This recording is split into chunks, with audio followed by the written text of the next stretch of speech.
Bom dia, boa tarde ou boa noite. Agora você irá aprender como deixar este ovo flutuando dentro deste recipiente. Os materiais necessários são um ovo cru, não precisa estar cozido, um pote de maionese qualquer, água, sal e uma colher grande. Se você não tiver a colher grande, você pode usar a colher normal, mas só que você vai ter que utilizar mais colheres de sal para colocar aqui dentro da água. O primeiro passo, como eu acabei de falar, é você pegar o sal e colocar ele dentro aqui do pote com água.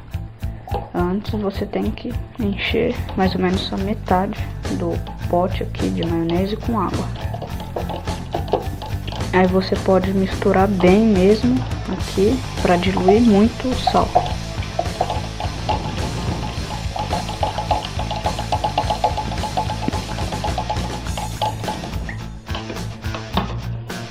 Pegue mais uma colher de sal.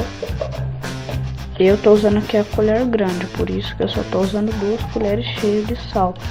Se você tiver com a normal, use umas 5, 8 por aí, para ter bastante sal na água.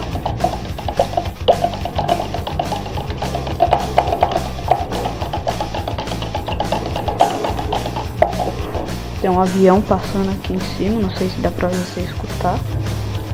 Tenta escutar aí.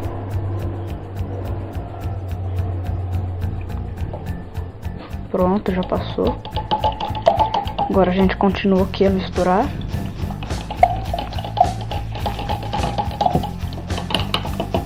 Já tá bom.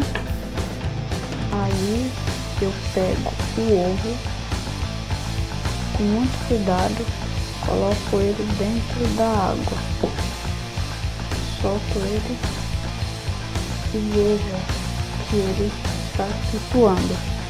Ele está aqui, ó, em cima, não está aqui embaixo. Isso acontece com ovo podre. Se você colocar um ovo estragado aqui dentro, ele vai flutuar na água normal. Mas aqui, como esse ovo não tá podre, a gente tem que utilizar o sal. Isso não é uma mágica, é experiência, né? Então, isso acontece porque quando a gente coloca o sal na água, o ovo ele fica mais denso do que a água.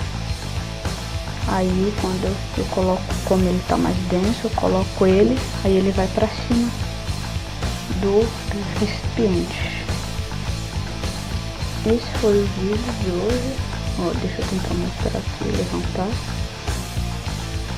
Olha só, ele está flutuando. Esse foi o vídeo de hoje. Se você gostou, clica aqui embaixo em gostei. Se você gostou muito, clique aqui no favoritos para adicionar os favoritos. Se ainda não é inscrito, clique aqui no botãozinho vermelho inscrever-se aqui embaixo para receber todas as notícias do nosso canal. Curtam o vídeo, como eu já falei, aqui no joinha. Curta também a nossa fanpage no Facebook, que eu tô deixando ela aqui na descrição, também aqui embaixo. É facebook.com/IC maiúsculo, inventando coisas minúsculo. Tá aí na descrição. Qualquer coisa aí de dúvida, pergunte aí nos comentários que eu tô respondendo. E esse foi o vídeo. Joinha no vídeo.